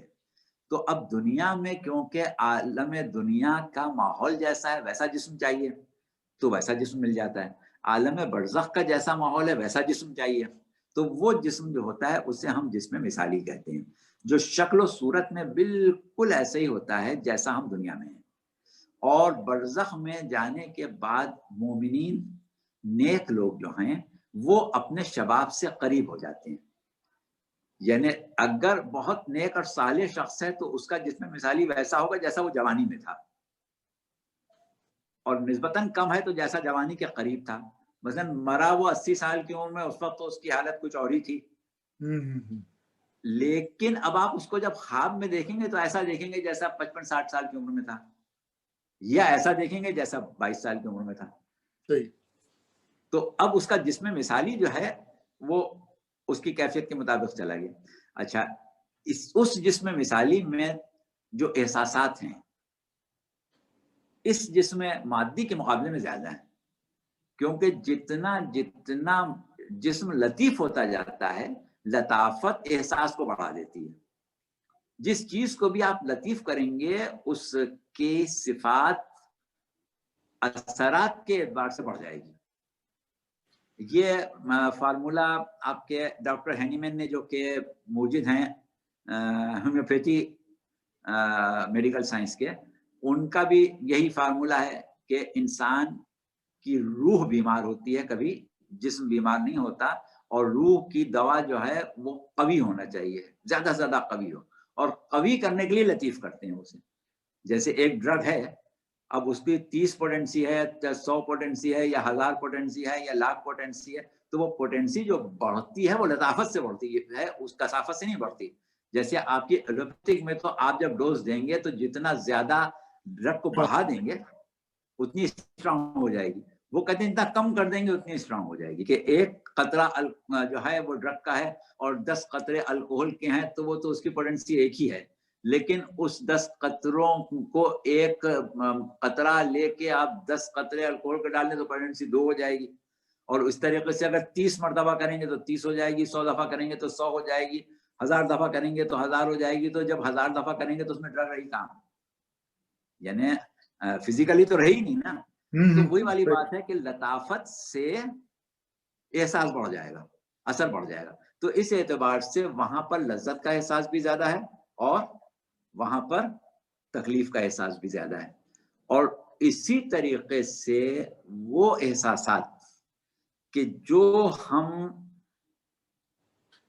چیزوں کو دیکھتے ہیں، حالات کو دیکھتے ہیں، واقعات کو دیکھتے ہیں، اس کا دائرہ بھی بڑھ جاتا ہے. یہی وجہ ہے کہ اکثر وہ مومنین جو مرنے کے بعد اپنے اولاد کے پاس، بیٹوں کے پاس، بیٹیوں کے پاس آ کے کوئی اطلاع دے رہے ہوتے ہیں، تو وہ اطلاع دے رہے ہوتے ہیں جس کی خبر ابھی ان کو نہیں ہے، ان کو ہو جاتی ہے. یعنی جہاں تک یہ دیکھ رہے ہیں اس سے آگے تک وہ دیکھ رہے ہوتے ہیں. کوئی حادثہ ہونے والا ہے تو مرنے والے کو پہلے پتہ چل گیا، اس کو بعد میں پتہ چلا. کوئی خوشی ہونے والی ہے تو مرنے والے کو پہلے پتہ چل گیا، ان کو بعد میں پتہ چلا. تو یہ سب چیزیں جو ہیں یہ اسی اعتبار سے بڑھتی جاتی ہیں. تو اس طرح سے ایک عرصہ انسان کی حیات کا عالم برزخ میں گزرے گا. اور عالم برزخ کی جو انتہا ہے وہ نفخ صور ہے. جب سور پھونکا جائے گا، پہلے سور میں تو سب لوگ مر جائیں گے جو زندہ ہیں، پھر 50,000 سال بعد جب دوسرا سور پھونکا گیا تو جتنے مردے ہیں وہ سب زندہ ہوں گے. تو یعنی دوسرا سور جب لوگ محشر میں آئیں گے تو سب مردے سے ہی زندہ ہوں گے. اچھا، زندہ آدمی نہیں جائے گا، سب مردے ہی ہوں گے جو زندہ ہوں گے. تو اب جو مردے زندہ ہوں گے اس کے لیے ہم ایک اصطلاح پھر وہاں موت کی استعمال کرتے ہیں. جیسے دنیا میں ہم یہ کہتے ہیں کہ دنیا میں موت جو آتی ہے وہ فنا نہیں کرتی، عالم دنیا سے عالم برزخ میں منتقل کرتی ہے. اسی طرح وہ کیفیت، وہ امر کہ جو عالم برزخ سے عالم آخرت میں منتقل کرے گا وہ عالم برزخ کی موت ہے. اچھا. سورہ مومن کی 11ویں آیت ہے جس کی تفسیر بعض مفسرین نے، سب نہیں، بعض مفسرین نے یہ کی ہے. وہ جہاں پر ان لوگوں کا ذکر ہے گناہگاروں کا کہ وہ پریشان ہوں گے، کہیں گے کہ اب ہم یہاں آ گئے، اب ہمارے ساتھ کیا ہوگا. تو وہاں ربنا امت تنستنین و احیت تنستنین، پروردگار تو نے ہمیں 2 دفعہ مارا اور 2 دفعہ زندہ کیا. تو اب اس کو یہ لوگ یہی کہتے ہیں 2 دفعہ مارا 2 دفعہ زندہ کیا، یعنی ایک موت عالم دنیا کی اور ایک موت عالم برزخ کی، اس کے بعد عالم آخرت میں پہنچے گا. تو اب یہ عالم دنیا اور عالم برزخ کی موت جو ہے اس کو انتقال ہے، یہ ایک جگہ سے دوسری جگہ جانا ہے. اب اس کے بعد اس کی تفصیلات تو بہت ہیں، لیکن ہم یہ چاہیں گے اگر آپ اجازت دیں کہ آپ مناسب سمجھیں کہ ابھی جتنی گفتگو ہوئی ہے لوگ بے چین ہوں گے کچھ پوچھنے کے لیے، تو اگر پوچھ لیں تو اس میں بہت سی باتیں آ جائیں گی. یا پھر اس کو آگے ہاں، اور اس کو تھوڑا وائنڈ اپ بھی کرنا ہے، 2 گھنٹے تقریباً ہو رہے ہیں. اچھا، میرے دماغ میں یہ سوال آ رہا تھا میرے دماغ میں کہ آپ نے کہا کہ ایک عالم برزخ کی جو موت ہے تو اس کے اندر کیا میں اوریجنل باڈی میں چلا جاؤں گا واپس؟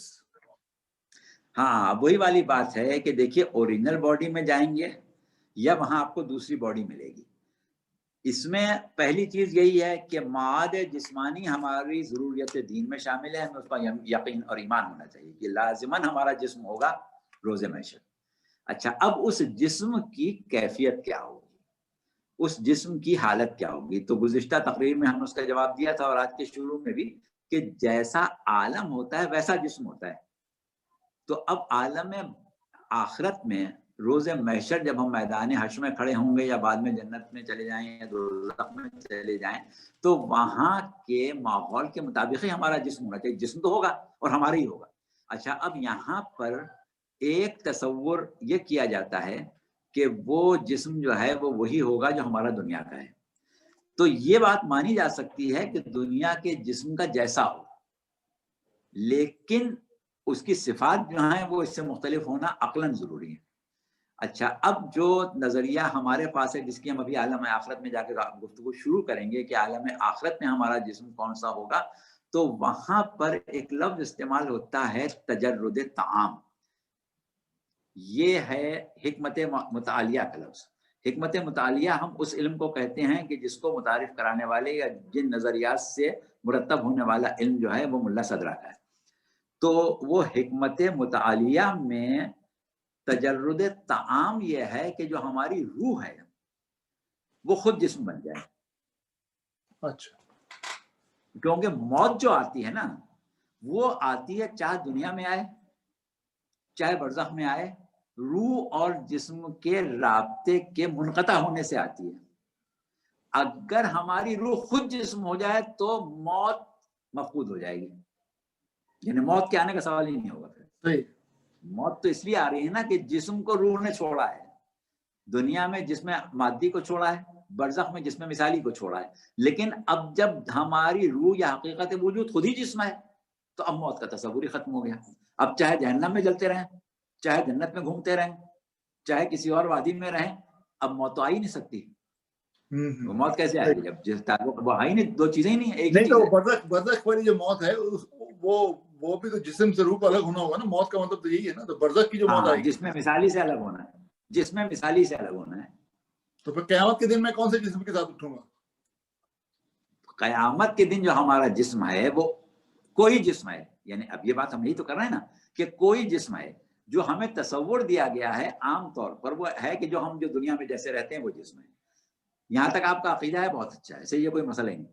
لیکن اگر ہم یہ غور کریں کہ بھائی وہاں جسم تو ہم رہ ہی نہیں سکتے، تو اب آپ آ جائیے حکمت مطالعہ سے نکالیے کہ ہمیں جواب ملے گا کہ بھائی اس جسم سے تو نہیں رہ سکتے، کون سا جسم ہوگا. تو اب حکمت مطالعہ یہ کہتی ہے کہ وہ جسم جو ہے وہ ہماری روح خود ہی ہے. اس نے اختیار کر لیا ہے جسم کو، یعنی جسم کی شکل اختیار کر لی ہے. اب کیونکہ وہ ہمارا ہی جسم ہے، ہماری ہی روح ہے، تو ہم ہی ہیں، وہ کوئی اور دوسرا نہیں ہے. اب اس میں ایک بحث ہے. دیکھیے ہوتا یہ ہے کہ جو لوگ یہ کہتے ہیں کہ صاحب یہی والا جسم ہوگا، تو اس میں پہلا سوال جو ہم نے پہلے کیا کہ بھائی وہ جسم تو ماحول کے مطابق ہے، وہاں ماحول بدل گیا تو ہم مریخ کا جسم دنیا میں تھوڑی لے کے آ سکتے. ایک سوال. دوسری چیز ایک اور ہے، دنیا میں جتنے لوگ پیدا ہوئے ہیں حضرت آدم سے لے کے قیامت تک پیدا ہوں گے وہ سب محشر میں ہوں گے نا، سب آخرت میں ہوں گے، وہاں تو سب بیک وقت ہوں گے نا. اب یہاں تو یہ ہوا کہ ایک صدی میں کچھ لوگ زندہ تھے، دوسری صدی میں کچھ لوگ زندہ تھے، تیسری صدی میں 2000 3000 4000 5000 سال دنیا چلی، تو ہر صدی کے لوگ الگ تھے. اور جو پہلی صدیوں کے لوگ تھے وہ مر گئے، مٹی میں مل گئے، مٹی ہو گئے، اس میں نباتات اگائی، اس نباتات کو کھا لیا، مویشیوں نے کھا لیا، ان مویشیوں کا دودھ ہم نے پیا، ان مویشیوں کا گوشت ہم نے کھایا، ہمارے سیل بن گئے، ہمارا جسم بن گیا. تو اب وہ پرانے جو مرے ہوئے تھے انہی کے جسم سے تو ہمارے جسم بن رہے ہیں، انہی کے جسموں سے تو ہمارے جسم بنتے آ رہے ہیں نا. اب آج سے 1000 سال پہلے جو لوگ تھے وہ کتنی دفعہ وہ اس کی نباتات بن گئی، کتنی دفعہ جمادات بن گئی، کتنی مرتبہ ہم نے کھا لیا، کتنے جسم بن گئے. اب اگر جب سب اکٹھا ہوں گے تو پھر سب کہاں سے، سب کا مادہ کہاں سے آئے گا؟ صحیح. کتنوں کو تو ہم نے کھا لیا نا. ہاں صحیح. اب وہ تو نہیں، اب وہاں تو سب ہوں گے. صحیح. ایک چیز. تو وہ ڈفرینٹ ہی ہوگا. دوسری چیز یہ کہ قرآن یہ کہہ رہا ہے کہ یہ زمین لپیٹ دی جائے گی یا ختم کر دی جائے گی. تو جب ختم کر دی جائے گی تو یہاں کے اجزا پہ وہاں کیسے آئیں گے؟ کہاں سے آئیں گے؟ تیسری چیز یہ ایک مسئلہ ہے باقاعدہ فلسفے کا، عاقل و معقول کا مسئلہ کہلاتا ہے. عاقل یعنی کھانے والا، معقول جس کو کھایا جائے. ایسی قومیں گزری ہیں دنیا میں جنہوں نے انسانوں کو کھایا. ٹھیک ہے. تو وہ کہاں سے آئیں گے؟ اب فرض اب ہم کھانے والے نے تو کھا لیا، اب اس کا جسم جو تھا وہ اس کا جسم بن گیا. اب قیامت میں اس کو بھی آنا ہے، اس کو بھی آنا ہے، تو دونوں کا جسم کیسے بنے آئے گا؟ اس کا جسم کی عزت ہوا لے ہوگا.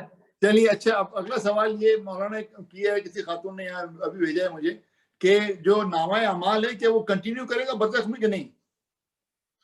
نامہ اعمال برزخ کنٹینیو کرے گا، بالکل کرے گا. جو ہم حج بدل کر رہے ہیں، ہم اس کی قضا نمازیں پڑھ رہے ہیں، قضا روزے رکھ رہے ہیں، یا اس نے نیک اعمال کیے ہیں اس کے آثار دنیا میں ہیں، یا اس نے بری حرکتیں کی ہیں، شراب خانہ کھول کے مرا ہے، جوئے خانہ کھول کے مرا ہے، لوگوں کو گمراہ کر کے مرا ہے، اور گمراہ لوگ گمراہی کے راستے پر چل رہے ہیں، تو وہ سارے اعمال اس کے نامہ اعمال میں لکھے جاتے رہیں گے جب تک کہ دنیا موجود ہے۔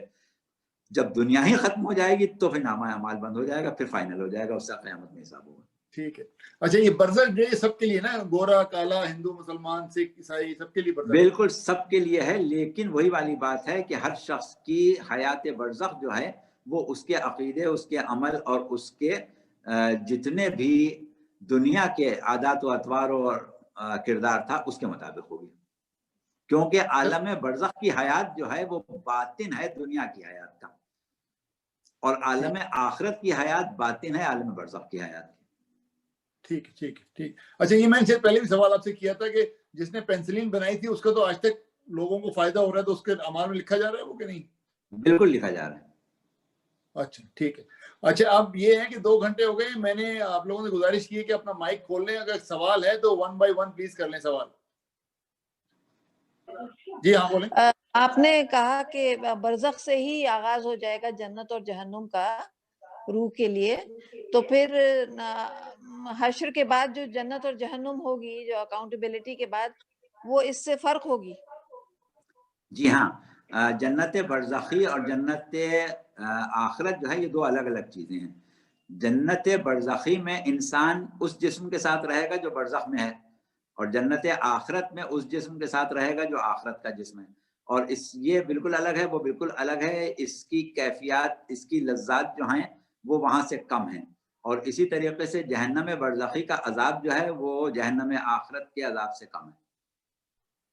اچھا ایک سوال انہوں نے کیا تھا اپنے حسن بھائی نے، میں بھول گیا وہ سوال بیچ میں، وہ میرے خیال سے پہلے ذکر کر چکے ہیں، جو ہندوؤں کا وہ ہے نا بلیف، اواگمن، ہاں، تو اس کی تو ابھی ہم نے خوابوں سے بھی کر دی، 7 جنم جو ہے، 7 جنم والا جو ہے، ہاں، تو خواب سے بھی اس کی ہم نے وہ کر دی، تردید کر دی، خواب بھی اس کی تردید کرتے ہیں۔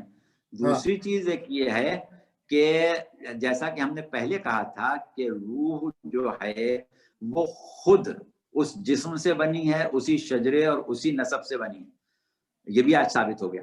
اور دوسری چیز یہ کہ جسم جو ہے وہ زندگی میں روح خود بناتی ہے، صحیح یعنی خلیے جو ہے وہ خود وہ بناتی ہے، ہاں، تو ہندو بلیف دوسرے کے بنائے ہوئے سے اس کا تعلق ہی نہیں ہو سکتا۔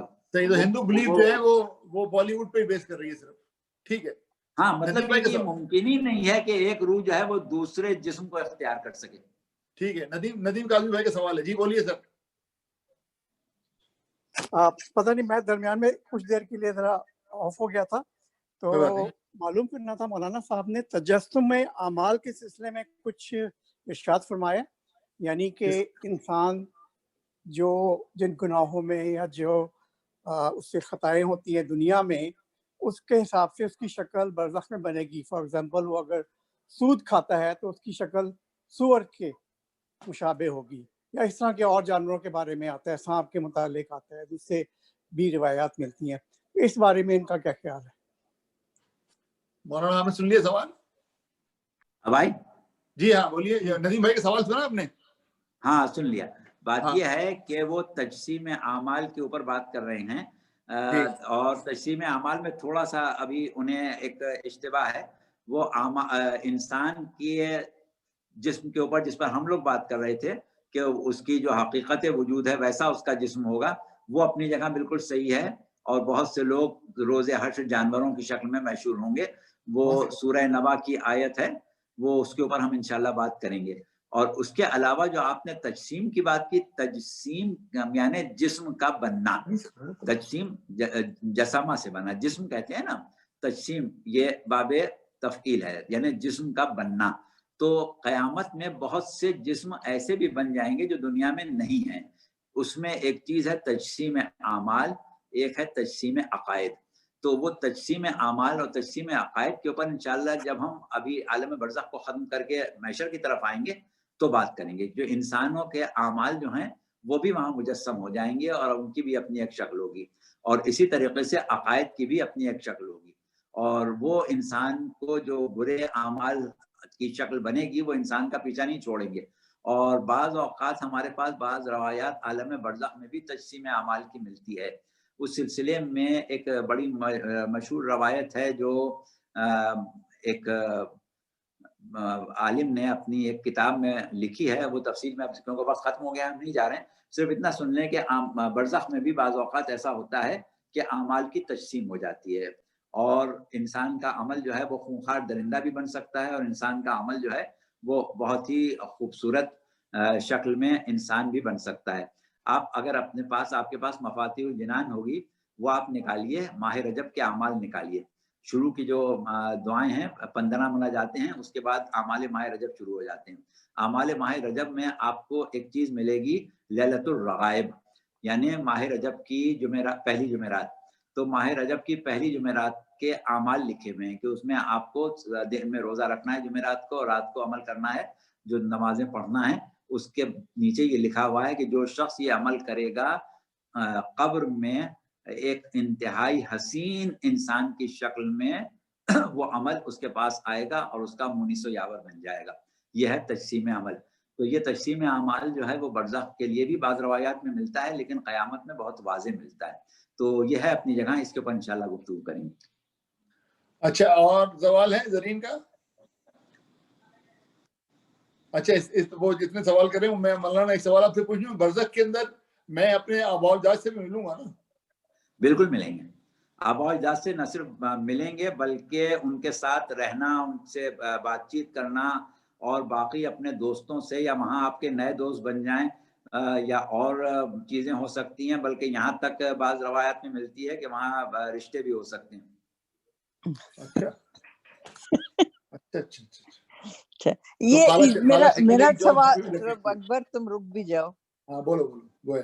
میرا سوال جو نامہ اعمال پہ تھا، تو آپ نے جو جواب دیا وہ یہ تھا کہ نامہ اعمال کھلا رہے گا، لیکن جو لوگ یہاں رہ گئے ہیں، جو زندہ ہیں، وہ آپ کے لیے اچھے اعمال کریں تو وہ آپ کے نامہ اعمال میں جائیں گے، لیکن جو لوگ برزخ میں موجود ہیں وہ کیا کر رہے ہوں گے؟ ان کے کوئی نامہ اعمال، مطلب یہ تو لگ رہا ہے ہاں ٹھیک ہے، پارٹی چل رہی ان کا ہے، عمل جو ہے وہ اب نہیں اور لکھا کوئی جائے کچھ گا۔ نہیں کر رہے ہوں گے وہاں؟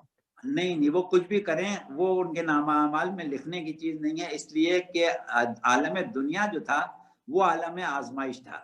اچھا اچھا، ہاں، وہ ہے کہ للذی خلق الموت والحیات لیبلوکم ایکم احسن عملا، حیات جو ہے وہ آپ کو دی گئی ہے آزمائش کے لیے، اس میں جو آپ کریں گے اس کی سزا بھی ہے، جزا بھی ہے، لیکن جب موت آ گئی تو اب آپ کا عمل جو ہے وہ اس کی کوئی سند نہیں رہی، اب وہ آزمائش سے باہر چلے گا۔ جیسے کمرہ امتحان میں، ایگزامینیشن ہال میں جب آپ لکھیں گے تو اس کے نمبر ملیں گے، اب باہر آنے کے بعد آپ پورے کاپی لکھ دیں، اس کے نمبر نہیں ملنا۔ صحیح بات، صحیح سمجھ گئے، اچھی ایگزامپل، شکریہ۔ اچھا جی، اور کسی کا سوال ہے؟ جی محمد، اگر ٹائم ہے تو میں کر سکتا ہوں؟ کر لیے ضرور، بسم اللہ۔ جی مولانا صاحب السلام علیکم، پوچھنا یہ ہے کہ اکثر مرحومین جو ہے وہ اپنی ایک خواہش ظاہر کرتے ہیں، وش ظاہر کرتے ہیں کہ جی مجھے جو ہے وہ کربلا معلیٰ میں دفن کیا جائے، یا مجھے امام رضا کے وہاں قبرستان میں دفن کیا جائے، جی ہاں، مرنے کے بعد۔ تو ان کو جب دفن کیا جاتا ہے تو یہ ایک امانت کے طور پہ دفن کر دیا جاتا ہے، بعد میں 2 سال 3 سال بعد ان کی اولاد کو جب بھی موقع ملتا ہے، جیسا بھی ملتا ہے وہ لے جاتے ہیں، تو وہ جو میت ہے وہ ایز اٹ از پائی جاتی ہے؟ جی ہاں بالکل، وہ صورتحال جو ہے اس کو ہم تدفین، عارضی تدفین کہتے ہیں، اور وہ عارضی تدفین باقاعدہ دعائیں پڑھ کے اور اس عہد کے ساتھ دفن کی جاتی ہے کہ یہ مستقل تدفین نہیں ہے، اور زمین کے پاس ہم نے اس کو بطور امانت رکھا ہے۔ تو ایسی صورت میں پروردگار عالم کا نظام اس طرح کا ہے کہ وہ اس میت کو محفوظ رکھتا ہے، اور پھر اس کے بعد نکال کے جہاں دفن کرنا ہے وہاں کیا جاتا ہے۔ اور اب آپ نے ایک بات کر ہی لی تو اس سلسلے میں ایک بات ہم اور کر دیں کہ یہ وصیت کرنے کا موقع بہت کم لوگوں کو ملتا ہے، یا بہت کم لوگ خوش نصیب ایسے ہوتے ہیں کہ جن کے ورثاء کو اس بات کا موقع ملے کہ اپنی میت کو، اپنے والدین کی یا اپنے کسی بھی عزیز کی میت کو زمین میں بطور امانت رکھیں اور اس کے بعد کربلا معلیٰ میں لے جا کے یا نجف اشرف میں دفن کریں یا کسی اور مقدس مقام پر دفن کریں، بہت کم لوگوں کو موقع ملتا ہے، لیکن پروردگار عالم نے اپنی طرف سے اس کا انتظام کیا ہوا ہے، اور ہزاروں کی تعداد میں پروردگار عالم نے ایسے ملائکہ خلق کیے ہیں جو ملائکہ نقالہ کہلاتے ہیں۔ نقل کہتے ہیں منتقل کرنے کو، جیسے نقل و حمل کہتے ہیں نا، نقل و حمل ایک جگہ سے دوسری جگہ اٹھا کے لے جانا، تو یہ ملائکہ نقالہ جو ہیں یہ ان مومنین کو کہ جن کا ایک روحانی ربط مقدس ہستیوں سے، مثلا ائمہ اہل بیت سے ہے، اب ایک شخص ہے اس کا ایک روحانی ربط امیر المومنین علیہ السلام سے بہت زیادہ ہے، بہت محبت کرتا ہے، بہت یاد کرتا ہے، بہت اتباع کرتا ہے، بہت اس کو تصور اور خیال رہتا ہے امیر المومنین کا، تو اب جب اس کو کہیں بھی دفن کیا جائے گا ملائکہ نقالہ اس کو منتقل کر دیں گے نجف اشرف۔ یا اسی طریقے سے ایک شخص ہے کہ جو اہل نہیں ہے کربلا میں دفن ہونے کا، اس کو کربلا میں دفن کر دیا گیا تو ملائکہ نقالہ اس کو وہاں سے نکال کے ایسی جگہ منتقل کر دیں گے جہاں کا وہ اہل ہے، اور بعض لوگ متبرک مقامات کے اوپر دفن کر دیے جاتے ہیں جبکہ وہ اس قابل نہیں ہوتے کہ ان کو وہاں دفن کر دیا جائے، تو وہاں پر ان کی ظاہری قبریں رہ جاتی ہیں لیکن ان کا جسم جو ہے وہ وہاں سے نکال لیا جاتا ہے، دوسری جگہ پہنچا دیا جاتا ہے۔ صحیح ہے، لیکن یہ تو مسئلہ تو جسم کا ہے نا، ویسے تو مسئلہ تو روح کا مسئلہ ہے نا، یہ روح تو مسئلہ روح کا ہے، وہی والی بات ہے۔ ایسے دیکھیے بات یہی ہوتی ہے کہ روایات جب بیان کی جاتی ہیں تو عام لوگوں کے لیے بیان کی جاتی ہیں، اب عام لوگوں کے لیے تو یہی ہے، اور بعض اوقات اس کا اطلاق جسم پر بھی ہو جاتا ہے، جیسا کہ ہم نے کہا کہ کبھی کبھی ریئر کیسز میں عذاب کا اطلاق جسم پر نظر آ جاتا ہے۔ ہمارے ساتھ خود زندگی میں ایک دفعہ یہ موقع آیا کہ ایک مومن شخص تھا اور بہت ہی نیک آدمی تھا، لڑکا تھا نوجوان، اس کو قتل کر دیا گیا تھا، اور اس کے ساتھ میں اس کا ایک دوست تھا، اس کو بھی قتل کر دیا گیا تھا، وہ غیر مومن تھا۔ بعد میں جب تشویش وہ تحقیقات وغیرہ ہوئی تو پوسٹ مارٹم کے لیے ان کی لاشیں جو ہیں وہ قبروں سے نکالنے کی ضرورت پیش آئی۔ اچھا، تو اب جب قبریں کھودی گئیں تو ایک جو مومن تھا اس کی لاش بالکل صحیح سالم نکلی، اسی حالت میں جس طرح وہ زخمی دفن کیا گیا تھا، اور جو اس کے برابر میں دفن، دونوں کی قبریں برابر تھی، ملا کے دونوں کو ایک جگہ دفن کیا گیا تھا۔ جب برابر والے کی قبر کھودی گئی تو اس کا آدھا جسم جو تھا وہ صاف ستھرا تھا جو اس کی طرف تھا، اور آدھا جسم بالکل کوئلہ ہوا تھا۔ اور یہ ہم سے بیان کس نے کیا؟ اس مرحوم کے والد نے، جو قبر کے کھدتے وقت وہاں موجود تھے۔ اچھا، تو بعض اوقات اثرات ہوتے ہیں۔ اچھا، ٹھیک ہے، صحیح۔ اچھا، اور کسی کے پاس کوئی سوال ہے؟ گفتگو بہت اچھی رہی۔ خیر اللہ کا شکر ہے، آج جو آپ نے محفل جمائی ماشاءاللہ بہت اچھی محفل جمائی، لوگوں نے بھی یقیناً فیض حاصل کیا ہوگا، خوش ہوئے ہوں گے، اور آج ہم مطمئن ہو گئے کیونکہ اس والی تقریر میں ہم ذرا مطمئن نہیں ہو رہے تھے کہ بات واضح نہیں ہو رہی، مبہم باتیں ہو گئی ہیں۔ ٹھیک ہے، چلیے بھائی، خواتین و حضرات، ناظرین، بہت بہت شکریہ آپ کا، اتنا 2 گھنٹے تک آپ نے ہمارا ساتھ دیا، بہت شکریہ، بہت شکریہ، بہت آپ لوگوں کا شکریہ۔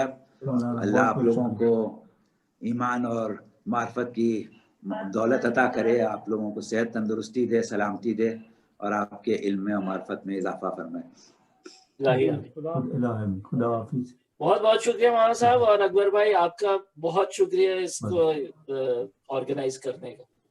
شکریہ، الحمدللہ، شکریہ اکبر بھائی۔ خدا حافظ قربان بھائی، خدا حافظ غلام بھائی، خدا حافظ، فی امان اللہ، فی امان اللہ، جعفری صاحب خدا حافظ، انشاءاللہ جلدی ملاقات۔